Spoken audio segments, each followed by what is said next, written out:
Hello friends, welcome back to Reena's kitchen.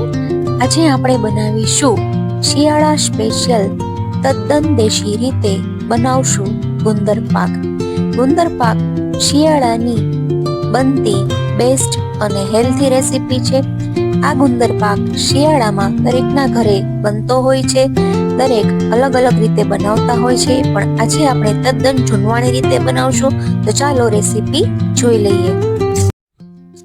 ગુંદર પાક બનાવવા માટે અહીંયા 1/4 કપ જેટલા બદામ લીધી છે અને 1/4 કપ જેટલી કાજુ લીધી છે. માપમાં જોઈએ તો અડધી વાટકી બદામ અને અડધી વાટકી કાજુ, ટોટલ 1 વાટકી જેટલું કાજુ અને બદામનું આપણે માપ લીધું છે.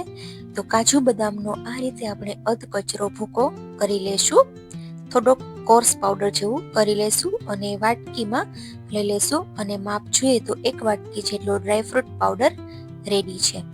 તો 1 વાટકી ડ્રાયફ્રૂટ પાવડર લેવાનો છે, 1 વાટકી ઘી, 1 વાટકી ગોળ અને અડધી વાટકી ગુંદ અને સાથે 1.5 વાટકી જેટલો ઘઉંનો રોટલી બનાવવા માટે યુઝ કરતા હોય એ લોટ લેવાનો છે. અહીંયા ગુંદર 100 ગ્રામ જેટલો લીધો છે. તો હવે આપણે સૌથી પહેલા ગુંદર પાક બનાવીએ છીએ. તો સૌથી પહેલા આપણે ગુંદરને રેડી કરશું.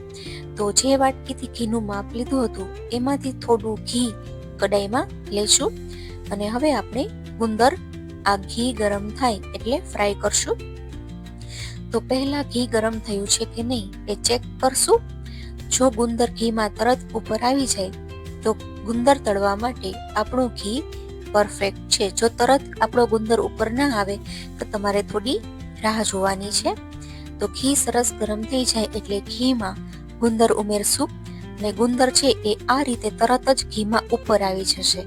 ઉપર આવી જાય પછી જ ગુંદરને આપણે ફેરવશું અને ગુંદરને અલટ પલટ કરી અને આ રીતે સરસ તળી લેવાનો છે. એટલે ગુંદર એકદમ સરસ ફૂલી અને ડબલ થઈ જશે અને ક્રિસ્પી થઈ જશે.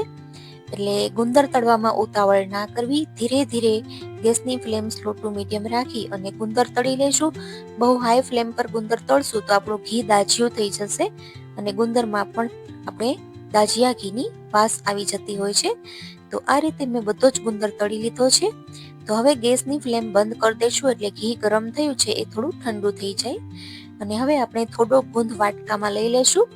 આ આપણે ગાર્નિશિંગ કરવા માટે રાખેલો છે. હવે જે ગુંદ તળી અને થાળીમાં રાખેલો છે એ ગુંદને વાટકીની મદદથી આ રીતે અધ કચરો ક્રશ કરવાનો છે. આ ગુંદરને મિક્સરમાં જરા પણ ક્રશ કરવાનો નથી. મિક્સરમાં ક્રશ કરશું તો એકદમ ચીકણો પાવડર જેવું થઈ જતું હોય છે અને સ્વાદમાં સારું નથી લાગતું. આ રીતે વાટકીની મદદથી ગુંદરને ક્રશ કરશું તો ગુંદરની ક્રન્ચીનેસ ગુંદર પાકમાં આવી જશે અને એ ખૂબ જ સ્વાદિષ્ટ લાગે છે અને બધાને ખૂબ જ ભાવશે. તો આ રીતે આપણો ગુંદર રેડી છે. તો હવે આપણે ઘી જેટલું બચ્યું હતું વાટકીમાં એ બધું ઉમેરી દેવાનું છે અને 1.5 વાટકી જેટલો ઘઉંનો રોટલીનો લોટ લીધો છે એ આપણે ઘીમાં ઉમેરી અને લોટને શેકવાનો છે. અહીંયા મને ઘી થોડું ઓછું લાગ્યું એટલે મેં 1 ચમચા જેટલું ઘી ફરી પાછું ઉમેર્યું છે. અને હવે આપણે ગુંદર પાક બનાવવા માટે આ ઘઉંના લોટને આપણે 10 મિનિટ માટે શેકવાનો છે. ગેસની ફ્લેમ સ્લો ટુ મીડિયમ રાખવાની છે અને કન્ટિન્યુ આપણે ચલાવતા જઈ અને લોટને શેકી લેવાનો છે. લોટ જેમ જેમ શેકાવા લાગશે એ રીતે પહેલા લોટ ફૂલવા લાગશે. જો આ રીતે લોટ છે એ પેનમાં ફૂલવા લાગશે અને ધીમે ધીમે લોટમાંથી ઘી છે એ રિલીઝ થશે. આ રીતે તમે જોઈ શકો છો અને લોટ ચલાવવામાં એકદમ હળવો થઈ જશે અને લિક્વિડ ફોર્મમાં આ લોટ આવી જશે. ત્યાં સુધી લોટને શેકવાનો છે. લોટ શેકાઈ જશે એટલે એકદમ સરસ આ લોટની સુગંધ આપણા ઘરમાં આવવા લાગશે. તો એની બેસ્ટ નિશાની છે લોટ શેકાવાની. તો આ રીતે લોટ શેકાતા 2 થી 3 મિનિટ જેવો સમય થયો અને હવે અહીંયા મેં 1 ચમચી જેટલો ઘઉંનો જાડો લોટ ઉમેરેલો છે. ઘઉંનો જાડો લોટ 1 ચમચી જેટલો ઉમેરશું તો આપણા ગુંદર પાકનું ટેક્સચર છે એ ખૂબ જ સરસ આવશે. જો તમારે ના ઉમેરવો હોય તો તમે સ્કીપ પણ કરી શકો છો. તો આ રીતે કોન્સ્ટન્ટ ચલાવતા જશું અને લોટને શેકી લેશું. લોટ છે એકદમ સરસ ગોલ્ડન થઈ ગયો છે. તો હવે આપણે અહીંયા ડ્રાયફ્રૂટ પાવડર ઉમેરશું. આ રીતે ડ્રાયફ્રૂટ પાવડર ઉમેરી અને 1 મિનિટ માટે ચલાવશું કોન્સ્ટન્ટ, એટલે ડ્રાયફ્રૂટ છે એ એકદમ સરસ આમાં ફ્રાય થઈ જશે અને એકદમ એનો નટી સ્વાદ સરસ આવશે. હવે આપણે તૈયાર કરેલો ગુંદ ઉમેરશું. અડધી વાટકી જેટલું ટોપરાનું ખમણ લીધું છે એ ઉમેરી દેશું અને બધી જ વસ્તુને 1 મિનિટ માટે ગેસ ચાલુ રાખી અને મિક્સ કરી લેશું. એટલે લોટ સાથે આપણા વસાણા છે એ એકદમ સરસ મિક્સ થઈ જાય. આ સ્ટેજ ઉપર તમે એલચીનો પાવડર, જાયફળ પાવડર કે સૂંઠ પાવડર પણ ઉમેરી શકો છો. હું આ ત્રણમાંથી એકેય પાવડર નથી ઉમેરી રહી, સ્કીપ કરી શકું છું. તો હવે આપણે કડાઈને ગેસ ઉપરથી ઉતારી લેશું. લોટ એકદમ સરસ શેકાઈ ગયો છે અને આપણા વસાણા પણ ઉમેરી દીધા છે. અહીંયા તમે તીખાનો પાવડર ઉમેરી શકો છો, એ પણ સરસ લાગે છે. અને હવે આપણે લોટને 1 મિનિટ માટે ઠંડો થવા દેશું. 1 મિનિટ જેવો સમય થવા આવે ત્યાર પછી આપણે સમારેલો ગોળ ઉમેરી દેશું, 1 વાટકી જેટલો. જો તમે વધારે ગળ્યું પસંદ કરતા હોય તો તમારે 1.5 વાટકી ભરી અને ગોળ ઉમેરી દેવાનો છે. અહીં અમે મીડિયમ ગળ્યું રાખ્યું છે એટલે 1 વાટકી જ ગોળ ઉમેરેલો છે. જો તમને એકદમ એક્સ્ટ્રીમલી ગળ્યું ભાવતું હોય તો 1.5 વાટકી ઉમેરજો, એનો પણ સ્વાદ એકદમ સરસ આવે છે.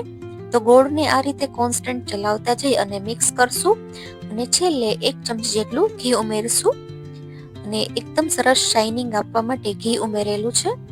તો હવે આપણે થાળીમાં ગુંદર પાકને ઢાળી લેશું અને તવીથાની મદદથી આ રીતે ગુંદર પાકને આપણે સ્પ્રેડ કરતા જશું અને ગુંદર પાકને આખી થાળીમાં એકદમ સરસ રીતે હળવે હાથે સ્પ્રેડ કરતા જઈશું. તો આ રીતે તમે તવીથો આગળ ચલાવશો એ રીતે આપણે ગુંદર પાક આખી થાળીમાં સરસ ઢાળી દેશું અને ત્યાર પછી વાટકીની મદદથી આપણે લેવલ કરી લેશું એટલે એકદમ સરસ લીસું લેવલ થઈ જશે. ત્યાર પછી હવે આપણે જે ગુંદ તળીને સાઈડમાં રાખેલો હતો એ ઉમેરશું, ગાર્નિશિંગ કરશું અને થોડી બદામની કતરણથી ગાર્નિશિંગ કરશું અને વાટકાથી થોડું પ્રેસ કરી દેશું એટલે ગુંદર છે એ પાક સાથે બેસી જાય અને બહાર ન આવે આ રીતે. અને હવે આપણે ગુંદર પાક ગરમ હોય ત્યારે જ આપણે ગુંદર પાકમાં કાપા કરી લેશું. ગુંદર પાક 10 મિનિટ માટે ઠંડો થાય ત્યાર પછી કાપા કરશું તો સરખા કાપા નહીં થાય, એટલે ગરમ હોય ત્યારે ગુંદર પાકમાં કાપા કરશું અને ગુંદર પાકને આપણે 15 થી 20 મિનિટ માટે રૂમ ટેમ્પરેચર ઉપર એમનેમ જ સેટ થવા દેશું એટલે એના એકદમ સરસ પીસ તૈયાર થશે. ગરમ હોય તો એના પીસ છે એ નરમ થાય અને તરત જ હાથમાં લેતા ભાંગી જતા હોય છે. તો ગુંદર પાકને ઠંડો થવા દેશું એટલે એના એકદમ સરસ પીસ તૈયાર થશે. તો ફ્રેન્ડ્સ, આજની આ સરળ, ટેસ્ટી અને હેલ્થી ગુંદર પાકની રેસીપી જો તમને ગમી હોય તો મારી યુટ્યુબ ચેનલ રીનાસ કિચનને બાજુમાં આપેલું બેલ આઇકન પ્રેસ કરી અને સબસ્ક્રાઇબ કરી દેજો. અને જો તમે ફેસબુકમાં જોતા હોય તો પ્લીઝ મારા ફેસબુક પેજને ફોલો કરજો. ઇન્સ્ટાગ્રામ પર જોતા હોય તો ઇન્સ્ટાગ્રામ પેજને પણ ફોલો કરજો.